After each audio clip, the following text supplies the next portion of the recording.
అందరికీ నమస్తే అండి. నేను మీ Ashok Kumar. Welcome to our channel. ఇవాళ మనతో ఒక ముఖ్యమైన సమాచారం పంచుకోవడానికి మనతో స్టూడియోలో షణ్ముఖ్ గారు అయితే ఉన్నారు. నమస్తే షణ్ముఖ్ గారు. నమస్తే అండి. సిఐడి డీజీ సునీల్ కుమార్ ఇతన్ని డీజీపీ కాకుండా అడ్డుకోవడానికి ప్రస్తుతం ఉన్నటువంటి కూటమి ప్రభుత్వం ఇతన్ని సస్పెండ్ చేయడం జరిగింది అనేది మనకు సోషల్ మీడియా వేదికగా మనకు వినిపిస్తున్న సమాచారం. అసలు దీన్ని ఏ విధంగా చూస్తారు మీరు? ఇప్పుడు వైఎస్ఆర్సీపీ పార్టీ వాళ్ళు ఏమని ప్రచారం చేస్తున్నారు, ఇండియా పాకిస్తాన్ రేంజ్లో కుట్రకోణం దాగి ఉంది దీంట్లో అని చెప్పేసి కూడా పివి సునీల్ కుమార్ గారిని డీజీపీగా కాకోకుండా రెండవ స్థానంలో సీనియారిటీ లిస్టులో రెండవ స్థానంలో ఉన్నటువంటి పివి సునీల్ కుమార్ని డీజీపీ కాకోకుండా కూటమి ప్రభుత్వం వాళ్ళు అతనిని ఉద్దేశపూర్వకంగా సస్పెండ్ చేశారు అని చెప్పేసి సోషల్ మీడియా వేదికగా ప్రచారం జరుగుతుంది. ఇది ముమ్మాటికి తప్పు. అసలు వాస్తవం ఏంది?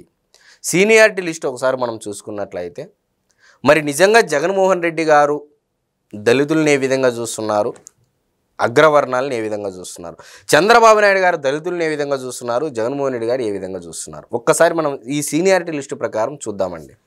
మామూలుగా సీనియారిటీ లిస్టు మనం ఒకసారి చూసినట్లయితే 9వ స్థానంలో పివి సునీల్ కుమార్ గారు ఉండడం అయితే వాస్తవం అండి. 2వ స్థానం అయితే కాదు.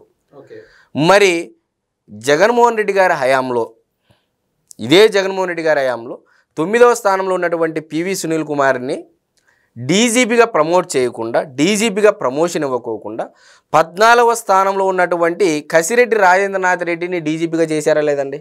వాస్తవమా కాదా ఇది? మరి 13 మందిని బైపాస్ చేసి కసిరెడ్డి రాజేంద్రనాథ్ రెడ్డి గారి ఎందుకు డీజీపీగా ప్రమోషన్ ఇచ్చారు?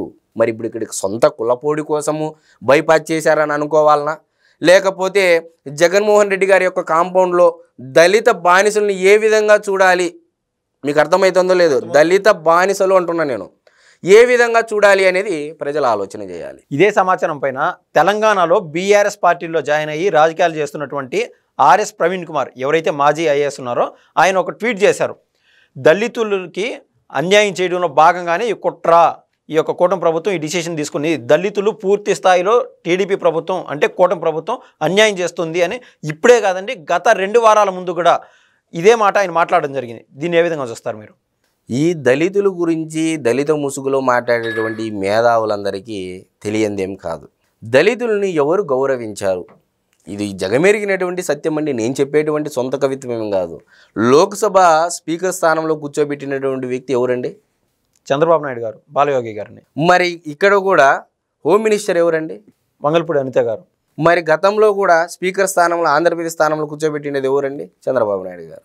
అంటే వీళ్ళు మాట్లాడేది ఏ విధంగా ఉందంటే, నిజంగా దళితులను తాకట్టు పెట్టి దళితుల యొక్క జీవితాలను, వారి యొక్క జీవితాలను, వాళ్ళ ఆ జీవితం యొక్క ఏదైతే వ్యవధి ఉందో ఆ వ్యవధిని పనంగా అంటే తాకట్టు పెట్టేసి ఎవరి దగ్గర అనేది ప్రజలందరికీ తెలుసు. తాకట్టు పెట్టేసి మీరు బతుకుతున్నారనేది నేను అంటా ఉన్నా. నిజంగా మీరు దళితులకు మేలు చేయాలంటే మీరు ఆర్గనైజేషన్ పెట్టారు. ఆర్ఎస్ ప్రవీణ్ కుమార్ గారు మా జిల్లాకు కూడా అప్పట్లో కలెక్టర్గా అంటే ఎస్పీగా చేయడం జరిగింది. మరి ఇప్పుడు పరిటాల రవీంద్ర గారి హత్య జరగకముందు ఆయన మా జిల్లాకి ఎస్పీ. అవునండి, ఎస్పీ ఆ టైంలో. మరి మీకు తెలియదేం కాదు, తెలుగుదేశం పార్టీ దళితులను అవమానిస్తుందా, లేకపోతే మిగతా పార్టీలు కాంగ్రెస్ పార్టీ, వైఎస్ఆర్సీపీ పార్టీ, మిగతా పార్టీలు ఏ విధంగా చూసాయనేది ప్రజలందరికీ తెలుసు. ఇక్కడ నేనేందో తెలుగుదేశం పార్టీని ఏదో భుజాలకెత్తుకొని లేకపోతే జగన్మోహన్ రెడ్డి గారిని విమర్శించాలనేది కాదు. వాస్తవం ఏంది, ఆ వాస్తవం ఏంది మనం ప్రజలకు చెప్పే ప్రయత్నం చేస్తున్నాం. నిజంగా ఆర్ఎస్ ప్రవీణ్ కుమార్ అనేటువంటి వ్యక్తి ఆధారాలతో ముందుకు రావాలి. సీనియారిటీ లిస్టులు పివి సునీల్ కుమార్ ఎక్కడున్నాడు, కసిరెడ్డి రాజేంద్రనాథ్ రెడ్డి ఎక్కడున్నాడు? గత 5 ఏళ్ల పరిపాలన కాలంలో 13 మందిని బైపాస్ చేసి కసిరెడ్డి రాజేంద్రనాథ్ రెడ్డి గారిని డీజీపీగా చేసిన మాట వాస్తవమా కాదా? మరి ఆ 5 ఏళ్లలో మీ నోరు ఎందుకు మెదపలేదు, ఎందుకు ప్రశ్నించలేదు? ఇదే దళితుడే కదా ఆ రోజు. అవునండి. మరి ఏమైంది అంటే వీళ్ళు ఏంటంటే చంద్రబాబు నాయుడు గారు వస్తే ఆయన ఏమనరు, నిజమైన ప్రజాస్వామ్యం ఆయన అంబేద్కర్ మహాశయుడు రాసినటువంటి రాజ్యాంగబద్ధంగా పరిపాలిస్తాడు కాబట్టి మీలాంటి వారు విపరీతమైనటువంటి వ్యాఖ్యలు చేసినా కూడా అంటే సత్యదూరమైన మాటలు మాట్లాడుతున్నప్పటికీ కూడా ఆయన వదిలివేస్తాడు. కాబట్టి మీ ఇష్టానురీతిగా మీరు ట్వీట్లు చేయడము మాట్లాడడం జరుగుతూ ఉంది.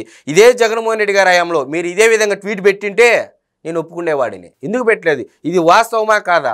9వ స్థానంలో ఉన్నటువంటి పివి సునీల్ కుమారు ముందు డీజీపీ కావాలన్నా, 14వ స్థానంలో ఉన్నటువంటి కసిరెడ్డి రాజేంద్రనాథ్ రెడ్డి గారు ముందు డీజీపీ కావాలన్నా? మరి ఏమని సమాధానం చెప్తారు? ముందు గురువింద సామెత మనకు బాగా తెలుసండి. మన ఆంధ్రప్రదేశ్ రాష్ట్ర ప్రజలకు కానీ తెలంగాణ ప్రజలకు కానీ గురువింద సామెత తెలుసు. తన కింద నుండి నలుపు తెలియదంట. ముందు వాస్తవాలేంది అవాస్తవాలేంది తెలియకోకుండా ముందు ప్రజల్లోకి ఒక విష ప్రచారము, దళితులకు ఏదో చేసేస్తున్నారు, దళితులకు ఏదో చేసేస్తున్నారని. ఈరోజు దళితులకు బడ్జెట్లు ఎంత పెట్టారో అది చెప్పువాయా? బడ్జెట్లు ఎంత పెట్టారో అది చెప్పు. దళితుల్ని ఏ విధంగా గౌరవిస్తున్నారనే చెప్పు. దళితులు మీ వెంట లేరు కాబట్టే దళితులను మీరు ఓన్ చేసుకోవడానికి ఏ విధంగా చేస్తే దళితుల మధ్య చిచ్చు పెట్టే ప్రయత్నం మాదిరిగా మీరు చేస్తున్నారు. ఇది కరాఖండిగా మేము చెప్తా ఉన్నాము. మేము కూడా మీలాంటి సీనియర్ ఐపీఎస్ ఆఫీసర్ ఇలా మాట్లాడము చాలా శోచనీయము. విచక్షణారహితంగా సత్యదూరమైనటువంటి మాటలు మాట్లాడడం వల్ల మీకు వచ్చినటువంటి లాభం ఏంది? ప్రవీణ్ కుమార్ గారు ఏ పార్టీలో అయితే జాయిన్ అయినారో ఆ పార్టీ అధినేత కేసీఆర్ గారు దళితుల్ని సీఎం చేస్తాను అని చెప్పినారు.